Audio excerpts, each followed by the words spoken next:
isolation has now become normal. Even though we're the most connected through technology, we are still the most isolated when it comes to actually communicating with people.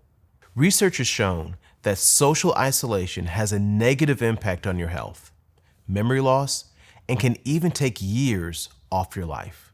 Being a manager means I need a team to help me with my goals, and I want to construct a community that supports my vision.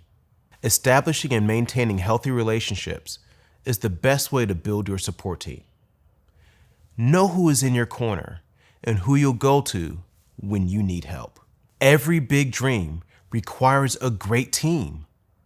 As a manager, it's your job to assemble your own team of superheroes, a team of people with different skills that will help you reach your goals. In this course, we're going to talk about being a manager, what it looks like to take stock of your relationships, make necessary changes, and equip yourself with a team that supports and encourages your goals.